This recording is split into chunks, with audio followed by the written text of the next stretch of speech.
おはようございます。8月12日です。今、金剛福寺に向かって歩いてます。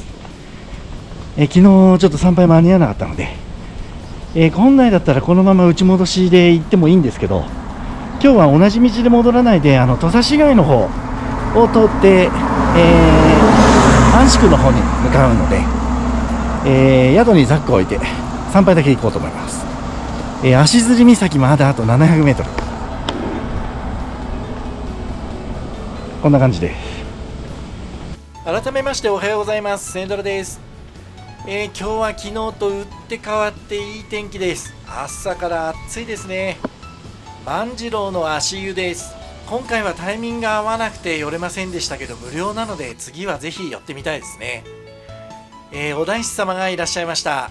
ご挨拶してこのまま金剛福寺に向かいます。38番札所金剛福寺です。やっと参拝することができます。88キロ歩いてきました。しかも朝一の参拝なので、真夏で暑いとは言っても空気がなんかちょっと締まってる感じするんですよね。とても気持ちのいい参拝ができそうです。室戸岬の穂積岬寺とここ足摺岬の金剛福寺は歩き遍路者にとっては特に思い出深いお寺ですよね。こんなに苦労してやっと着いた達成感が半端ないです。頭を撫でながら願い事をすると叶うと言われている大師亀です。いや、今回もお願いしておきましょう。鐘楼堂です。今回も鐘はつけないようですが、いつかついてみたいですね。本堂を参拝して大師堂も参拝します。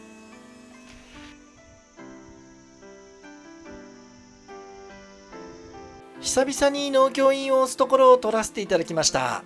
こういうところで話すたわいない会話がほっこりするんですよね。金剛福寺参拝終わりました。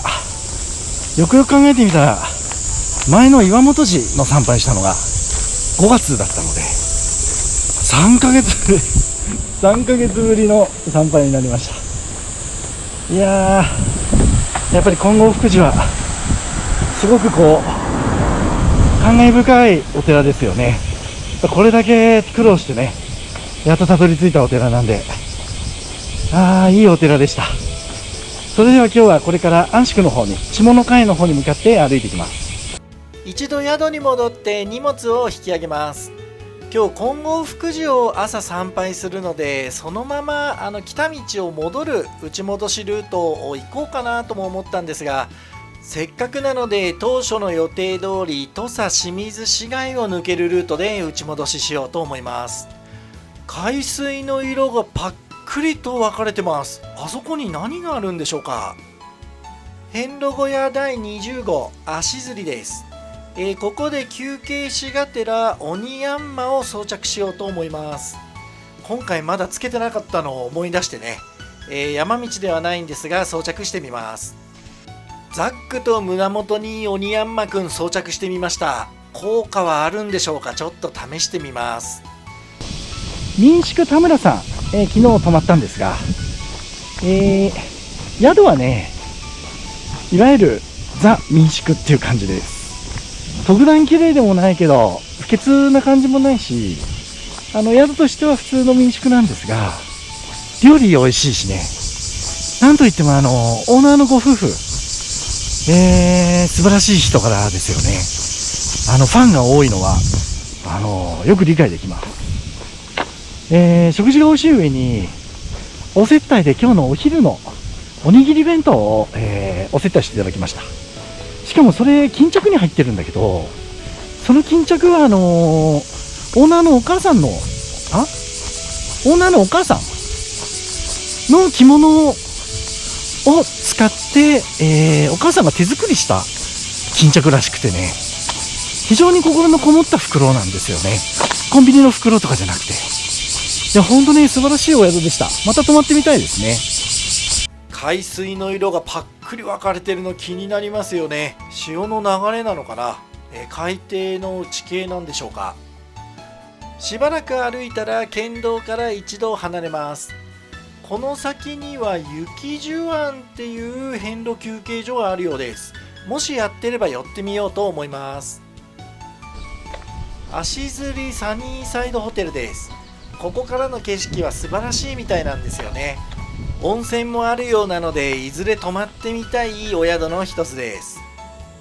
前回はここを左下に降りましたね。アコウの木があったルートです。今回はここをまっすぐ行きます。雪樹庵さんの看板がまた出てきました。もう近いんでしょうか。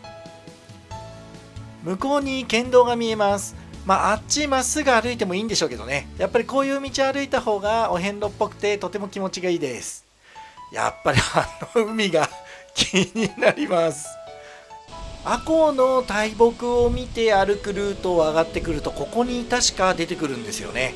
今回はスルーしちゃいました。そういえば雪樹庵さん見なかったですね。どこにあったんでしょうか。旦那さんの墓。旦那さんの墓何でしょうか。すごい気になりますけど、暑いんで寄り道したくないんで行っちゃいます。まっすぐ行くと松尾トンネルです。前回はトンネルで越えちゃったので、今回は遍路道で行こうかと思ったんですけど、草がすごくて遍路道がほとんど分かりません。道の状態も不安だし、蛇とか蜂とかも気になるので、今回もトンネルの方を回ります。確か前回は、旅チャンネルの高山さんがこのトンネルを越えたので、あえてこっちを通ったんですけど、今回も遍路道行くことができませんでした。全長1057メートルの松尾トンネルを抜けていきます。夏の歩き遍路って、暑さ以外にも草問題とか蛇とか蜂問題が結構重大なんですよね。なので今回ビビってまた舗装路を進むことにしました。冬に歩くことがあればぜひチャレンジしたいと思います。この道はジョンバンロードっていうんですね。知りませんでした。かっこいい名前です。大浜区長場。ここ、旅チャンネルで高山さんがずぶ濡れになった時に休ませてもらったところですね。地味にきつい階段を登って中浜の方に抜けていきます。これは第二次世界大戦の時に作った防空壕のようです。いや、生々しいですね。これ前回も見ましたけど、いろいろ考えさせられます。さっき階段で登った分を今度は降りていきます。先日の台風の影響でしょうか、草が道路に倒れちゃってますね。ちょっと歩きづらいけど特に問題はありませんでした。蛇です。蛇ってなかなか映像に撮るの難しいんですけどね、なんとか撮ることができました。中浜万次郎生誕地、ジョン万次郎のことですね。この辺に、聖火があるようです。ジョン万次郎にあやかって万次郎茶屋あります。ちょっと空いてないですけどね。なんとかしてこれを観光地化したいところなんでしょうか。この近所にはいろんなものがあるようですが、時間がないので、万次郎の聖火だけ見ていきます。ここは前回も見たので軽くパッと見て、行っちゃおうと思います。こっちが川屋ですね。大河ドラマになればだいぶ雰囲気は変わるんでしょうが、今のところは、ちょっと地味な感じです。せっかくだから何か買っていこうかとも思ったんですが、荷物になるのでやめておきました。大河ドラマ化されたらまた何か買いに来ようと思います。舗装路を歩くよりもこういうところを歩いた方が涼しいし気持ちいいし楽しいんですけどね。今日は山道がきっとあんまり歩けないので、なかなか暑い遍路になりそうです。台風の影響でいろんなところで、草花倒れてますが、なんとか歩くことができました。ここの T 字路は本来は右に1回戻るような感じで行って、この山道を入っていくんですが、クモの巣がすごいんですよ。クモの巣すごいっていうことは今日誰も通ってないっていうことだと思うんですが、山道も荒れてるだろうから、迂回して舗装路を進むことにします。今日は峠道系が通れなさそうなので、あちこちで大回りしてる感じです。今日の宿安宿さんなんですけど、多分プラス3キロプラス4キロぐらいかな、伸びちゃいそうです。いやー、この暑いのにね、ちょっと大変ですけど頑張ります。何か出てきました。清水の名水だそうです。この辺りの地名、清水の、由来になってる、名水なんだそうです。こんな感じなんですね。ちょっとホースから出てきちゃってるのがね、風流さを消しちゃってますが、冷たいですね。気持ちいいです。確かさっきの山道を通るとここから出てくるんだったと思うんですよね。ここで合流です。ジョン万次郎を大河ドラマ化したいっていう看板があちこちに出るんですが、このマスコットキャラクターに名前が書いてないんですよね。それがね、妙に気になりました。昨日と打って変わっていい天気になった分、気温はもう34度ぐらいまで上がってます。そろそろ休憩しましょう。ちょうどいいところに足摺黒潮市場がありました。ここで休憩しがてら昼飯を食べることにします。たくさん色紙がありますね。この辺食べるお店がそもそもあんまりないっていうのもあるんでしょうけど、なんか美味しいものがあるんでしょうか。期待できそうです。確か山茶さんも昔ここで食事してましたよね。どんなものがあるんでしょうか。今日はお接待でおにぎりもいただいているので、ここの食事は軽くにしておこうと思います。この三色丼うまそうですね。これにしましょう。いやー、うまかったです。これはね、大満足できる食事でした。ごちそうさまでした。土佐清水の町を抜けて、下の階の方に再び歩き出します。ここはまっすぐ行けば辰串の方ですね。右折して下の階の方に向かいます。右折するとすぐにローソンが出てきます。このローソン非常に貴重なので、何かあったらここで購入するようにしましょう。この上り坂なんですけど、映像で見るとピンとこないと思うんですが、すごい急なんですよ。この辺歩く方がいらっしゃったらぜひ見てみてください。はい、再びイブリの辺りに戻ってきました。この辺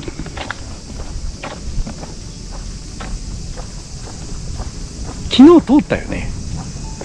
だから結局足摺岬ぐるっと一周回ってきたっていうことですね。確かここを昨日入ってったんだよね。ほら、あそこ金剛福寺13キロ、あれ見ましたよね。昨日ここをあっちに行きました。で、左回りで足摺岬行って、今度その反対側右の方からぐるっと回って戻ってきました。いやー、やればできるんですね。足摺岬ってそんな小さい岬でしたっけちょっとわかんないですけど、このまま胆振越えてまた大きな浜越えて、ずっと下の階の方に向かいます。今日は道が悪いので山道系は行かない。それと砂浜も暑いから、この間行き大きな浜通ったので、帰りは国道の方歩いていこうかなと思います。この辺りは昨日雨の中歩いたところですね。いや、全然景色というか雰囲気が違います。こんな急な階段登ってきたんでしたっけ。気をつけて降りていきます。ここは出だし道を少し間違えちゃったところですね。この階段から降りてきて今の道に出たんですが、本来はここの細い道、これをずっと反対側から歩いてくるルートになります。この看板が位置的にちょっと勘違いしちゃいやすいかもしれませんけど、私のように道を間違えないように皆さん気をつけて歩きましょう。はい、胆振のバス停に戻ってきました。今回お盆遍路のスタートになったところです。この辺りでお接待でいただいたおにぎり弁当を食べようと思います。ちょうどジンベエ広場っていう休憩所があるので、ここで、休憩することにします。シンプルな、おにぎり弁当ですが、とても美味しかったです。ごちそうさまでした。このジンベエ広場は海遊館のいぶりセンターのすぐ横にあるんですよ。このジンベエザメがいるところですね。だからジンベエ広場っていうんでしょうけど、今回も見ることができませんでした。いずれ必ずジンベエザメを見に行きたいと思います。はい、それでは、国道をひたすら歩いていきます。ここの分岐は前回右側から上がってきたところですね。今回はこのまままっすぐ国道を進みます。ひたすら歩いて大木の浜まで戻ってきました。7月に歩いた砂浜遍路が思い出されます。今日はいい天気ですね。絶好の海水浴日和です。ただ台風の影響か波がちょっと荒いようです。泳いでる人もそんなにいないですね。民宿大木の浜さんまで戻ってきました。私のライブでもよく名前が出てくる有名なお宿です。このコーラの自販機は左の小さい方がコクオンペイ対応なんですよ。なので事実上夏場は水しか買えないのがねちょっと残念です。行きに通った足摺遍路道、ここから出てきましたね。今日は舗装路をこのまままっすぐ行きます。気持ちよさそうですね。私も泳ぎたいです。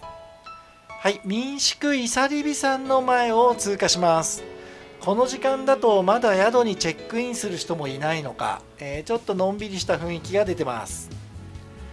あまりの暑さにもう歩くのが嫌になってきました。早くお宿に着かないでしょうか。左には、ロッジカメリアさんの建物が見えてきました。ここまで来れば今日のお宿まではあと少しです。今日はもし早く宿に着くようだったら荷物を預けてもう5キロぐらい歩こうと思ってたんですよ。バスの時間とかも調べてたんですが、もうこうも暑いと歩くのが嫌なので、今日はこの先は行かないでもう宿で終わりにしようと思います。初日に出遅れた分の5キロがなかなか取り返せません。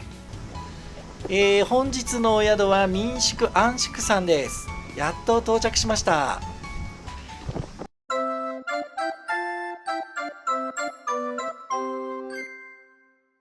この辺りはロッジカメリアさんが廃業しちゃってから事実上安宿さんしかお宿がない、区間になるので、このお宿に泊まる、歩きお遍路さん多いと思うんですが、ご主人様がなかなか個性的なので好き嫌いが分かれるっていう噂を聞いたことのあるお宿です。お部屋は1階と2階両方にあります。私は今回1階の一番奥のお部屋に、通されました。お部屋は、ザ民宿っていう感じですね。毎回こんなレビューで申し訳ないんですが、特に、問題が何も見当たりません。可もなく不可もなくって感じですね。天井の電灯にカバーがついてないのはご愛嬌でしょうか。なかなか広いお部屋です。嬉しかったのはこれですね。ポット一杯に冷たいお茶が入ってました。真夏のお遍路はこういうの助かります。洗濯機と乾燥機は1機ずつありました。洗濯機はなんと2層式の洗濯機で、私も使い方忘れちゃってましたけどね、分かんなかったらご主人に聞きましょう。お風呂場はとても広いんですが、洗い場が1箇所しかないので大勢で入るのは難しいかもしれませんね。ただ綺麗に、掃除されているようで快適に入ることができます。続いてトイレです。トイレは男女共用になってるっぽいです。トイレはウォシュレットになってました。このタイプでウォシュレットって珍しいかもですね。これが噂の安宿結びです。一番上以外は紐を通さないっていう大胆な結び方ですね。これのレビューについてはまた後日させていただこうと思います。1日になんと50キロも歩くっていうお遍路さんと一緒に美味しい夕食をいただきます。ごちそうさまでした。おはようございます。シンプルですが心のこもった朝食をいただいて、塩の効いたお接待のおむすびを一ついただいたら早速チェックアウトして、歩き出すことにします。今回も最後までご覧いただいてありがとうございました。果たして安宿結びは効果があるんでしょうか。チャンネル登録、高評価、コメントぜひお願いします。それではまた。